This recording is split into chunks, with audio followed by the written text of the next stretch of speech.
তোমরা সবাই কেমন আছো? আশা করি তোমরা ভালো আছো। রিয়া ব্লগস চ্যানেলে তোমাদেরকে অনেকটা ওয়েলকাম জানিয়ে আজকে ভিডিওটা আমি শুরু করছি। তোমরা ভিডিওটা দেখো, আশা করি তোমাদের ভালো লাগবে। তো সকালবেলায় দেখো ঘুম থেকে উঠে ঘরটা আজ পরিষ্কার করে নিয়েছি। না, আজকে আর সকালে উঠে রান্না করিনি, কারণ আমার বরের দুদিন ছুটি আছে। ওর শরীরটা যেহেতু ভালো ছিল না, তো এখন অনেকটাই সুস্থ আছে। দুদিনই একটু বাড়াবাড়ি হয়ে গেছিলো, কিন্তু এখন একটু ভালো আছে। শরীরটা অনেকটা কম, মানে ওর দুর্বল লাগছে বলে দুদিন রেস্ট নিয়েছে। আর তো ওই জন্য সকালে উঠে আমি আগে ঘর আরও পরিষ্কার করে ঘরটর মুছে নিলাম, আর বেডশিটগুলো সব ঠিক করে নিলাম, আর কাপড় টাপড় কেচে নিয়েছি। আর ওদিকে লাডোকে দেখলে ও মানে আজ খুবই খুশি ওর বাবাকে ঘরে পেয়ে।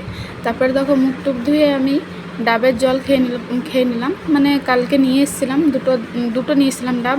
ও আমার বর একটা খেয়েছে, ও গেছে জল আনতে। আর তারপরে আমিও ফ্রেশ হয়ে এই একটা খেয়ে নিলাম, লাডোকে দিলাম, তো ও একটু পারা খেলো। তারপরে অনেকক্ষণ পর মানে বেশ কিছুক্ষণ লাডোকে নিয়ে একটু সময় কাটাচ্ছিলাম। তারপরে দেখো আমি চা আর মুড়ি বিস্কুট খেয়ে নিলাম। রুটি আরও কিছু করিনি, যেহেতু এই গরমের মধ্যে না বলছে রুটি খাবো না, তো ওই জন্য আর করলাম না। তো দেখো চলে এসছে আর চিকেন নিয়ে এসছে। আর তারপরে আমি ভাবলাম যে কিছু ফল কেটে নিই। ওকে আমি চা আর চিড়ে দিয়েছিলাম, ওইটা খেয়ে নিয়েছে। তারপরে আমি ফলগুলো কেটে দিলাম, তরমুজ, কলা আর আপেল। তারপরে আমরা তিনজনা মিলে খেয়ে নিলাম। তো এখানে দেখো এইগুলো সব পরিষ্কার করতে হবে। আর এখানে মানুষ কীভাবে যে ঠকায়, তোমার এত দাম নিয়েছে তরমুজটা, কিন্তু তরমুজটা দেখো গোটাটাই খারাপ। তো আমি জিজ্ঞাসা করলাম যে দাদা তরমুজটা ভালো হবে? তো বলছে যে হ্যাঁ ভালো হবে, কিন্তু দেখো পুরোটাই মানে অর্ধেকটা ফেলানোই গিয়েছে। মানে এখানে জানো তো মানুষ খুবই ঠকায়, মানে কি বলবো। তো যাই হোক, কী করবো, আমাদের ওই দিকটায় কিন্তু এরকম হয় না। আমাদের গ্রাম সাইডে তো মানুষকে ঠকায় না, কিন্তু এইখানটায় এসে অনেক ঠকেছি, অনেক। মানে যে জিনিসটা এক জায়গায় দেখবো কম দাম, আরেক জায়গায় দেখবো ওটা একদম দ্বিগুণ দাম, এরকমভাবেও হয়েছে। তো যাই হোক, কী করা যাবে, বাইরে যখন আছি তখন এগুলো করতেই হবে। তো এই যে দেখো মানে সব রান্নাঘর আরও পরিষ্কার করে নেবো। তারপরে আমি রান্নাটা চাপাবো, মানে ভাত করব, আর একটু চিকেন নিয়ে এসে আলু দিয়ে পাতলা করে ঝোল করব, আর কটা ভেন্ডি আছে ভেজে দেবো, ব্যাস। আর আমার বরের জন্য একটু পোস্ত বাটা করব, এটাই, আর কিছু করব না।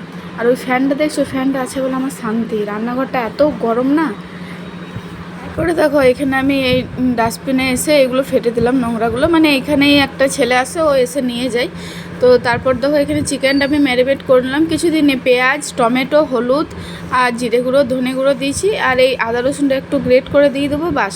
আর ভেন্ডি ভাজবো, তো ভেন্ডি কটা আমি কেটে নেবো। আর এই ডাবটার ভেতরে যেন অনেকটা মালাই আছে, তো এটাই আমি আমার বরকে বলবো যে একটু এটা কেটে দাও, খাবো। আমার না ডাবের ভেতরে মালাইটা খেতে খুব সুন্দর লাগে। আর বাইরে দেখছো কত রোদ, এই ফ্যানটার জন্য আমার এত মানে রান্না করতে তবে ভালো লাগে, ফ্যানটা আছে বলে। তো এদিকে দেখো আমি ভেন্ডিটাও ভেজে নিচ্ছিলাম। আর কি জানো তো, আমি ভেবেছিলাম যে আমার বর যদি ছুটি পায়, তো বলেছিলাম যে এখানে না একটা মার্কেট আছে, তো সরোজিনী মার্কেট, ওইখানে যাব। ওইখানে নাকি খুব কমে মানে খুব ভালো ভালো জিনিস পাওয়া যায়।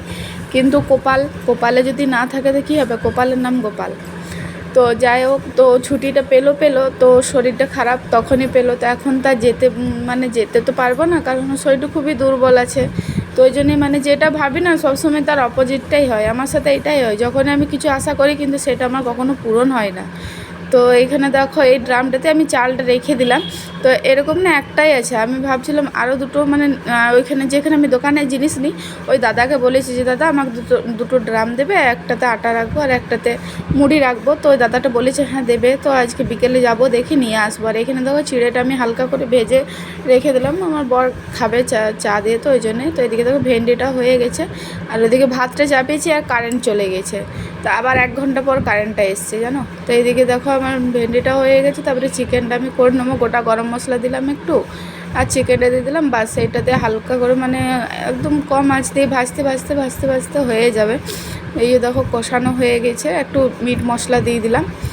আর মানে কি বলো তো, চিকেনটা নিয়ে এসছে ঠিকই, কিন্তু আমার বর বলছে আমি তো খাবো না, আবার আমাকে একাই খেতে হবে। আমি কিন্তু দুবেলা খেয়েছি চিকেনটা। এই দেখো একটু কষাও তুলে নিয়েছি, আমার না কষা মাংস খেতে খুবই ভালো লাগে। আর ওইদিকে সেদ্ধ জলও চাপিয়ে দিয়েছিলাম। তো এইদিকে দেখো স্নান করে আরেকবার স্নান করে নিলাম, যা গরম না। তো এদিকে দেখো এই পোস্তটা আমি মানে পেঁয়াজ একটু কাঁচা লঙ্কা দিয়ে বেটে নিলাম, তারপরে ওকে একটু ভেজে দিলাম পোস্তটা। ও বলছে আমি জল দিয়ে ভাত এটাই খাবো। তো আমি বলছি আমি চিকেন খাবো, তুমি জল ঢালা ভাত খাবে? বলছে কী হবে, আমি খাবো না চিকেন টিকেন। তো ও তো খেলো না, তো লাড্ডু আর আমিই খেলাম। তারপরে দেখো বাসন টাসন আরও সব ধুয়ে নিলাম, আর এইদিকে এই কড়াইটা রেখে দিলাম, আর কটা ভাত আছে জল দিয়ে দিলাম, আর এই যে চিকেনটা রেখে দিলাম। এতটা চিকেনকে আমি একবারই খেতে পারি, তো ওই কড়াইটা আমি ধুতে পারলাম না, এত গরম না রান্নাঘরটা, আর ওই ফ্যানের চার্জটাও শেষ, আর এই দিক দিয়ে যেন একদম পুরো গরম হাওয়াটা আসে। তো আমার বরকে আমি বলছি দেখো তোমার চুলটা কেমন কেটেছে, দেখবে আমি দেখাচ্ছি তোমাকে। তো এই দেখো চুলটা কেমন মানে মাঝখান দিয়ে কেমন করে কেটে দিয়েছে। তো তারপরে দেখো ওই তো 3:30 মতন বাজে, ঘুম তো হবে না, আর আমার না দুপুরে ঘুম আসে না, তো একটু ফোন টোন ঘাঁটছিলাম। তারপরে আমি বললাম কটা ফল আছে তো কেটে দিই, তরমুজটা কেটে দিলাম ওকে। তারপরে ও চলে গেল মানে জল আনতে গেল। তো আমি এখানে বেডশিটটা চেঞ্জ করে নিলাম, ওই বেডশিটটাই পাতা ছিল, তখন তো এই বেডশিটটাই আমি ঘর থেকে নিয়ে এসেছিলাম জানো তো। তো ওই জন্যই ভাবলাম যে বেডশিটটা চেঞ্জ করে দিই, তো আবার ওইটা কালকে কেচে দেবো, তো এটা নোংরা হবে আবার তুলে দেবো। তো এই গরমে না এই সুতির বেডশিট পেতেই আরাম আছে। আর এই মেয়েটা দেখো এর তো ঘুম নেই, একটু ঘুম নেই, সারা দুপুর ঘুমোলো না। তারপর দেখো এই কাপড়গুলো হলো সব আমি কেচেছিলাম, তো এগুলো সব তুলে নিলাম। ও দেখছো সারাদিন ওই করেছে, ঘুমোয়নি, একবারই সে ও রাত্রেই ঘুমোবে। তো তারপরে দেখো এখানে চা চাপালাম, একটু চা আর একটু বিস্কিট খাবো, আর আমার বড়ও খাবে, তো জন্য আগের থেকে চাপিয়ে দিলাম, ও আসুক তারপরে চাটা ঠান্ডা হয়ে যাবে। এই যে ওকে জিরে ভাজা চা দিয়ে দেবো, আর আমি বিস্কুট দিয়ে খাবো। তারপরে রাত্রে দেখো রুটি করার জন্য এখানে আমি একটু আটা সেনে নিয়েছি, আমি রুটি করবো আর ওরা ভাত খাবে। তো ভাত অল্প ছিল, তো আবার একটু ভাতও চাপিয়ে দিলাম প্রেসার কুকারে। তারপরে ফ্রেশ হয়ে সন্ধ্যেটা দিয়ে দিলাম। তো এখন জানো কটা বাজে, 7:30, বাইরে দেখো কতটা মানে এখনও ফর্সা আছে, এখনও কিন্তু রাত সন্ধ্যা হয়নি। তো তারপর দেখো আমার বর আর ওই যে লাডো ওরা গিয়েছিলো মার্কেট, বললাম লাডোকে একটু ঘুরে নিয়ে আসো, তো ফুচকাও নিয়ে এসছে, তো ফুচকা খেলাম। আর রাত্রে দেখো এই পোস্ত বাটা ভাত আর রুটি, আর আমি চিকেনটা খেয়ে নিলাম, আর লাডো কিন্তু জল ঢালা ভাতই খেয়েছে। তো আজকে ভিডিওটা আমি এখানেই শেষ করছি, তোমরা সবাই ভালো থেকো, টাটা।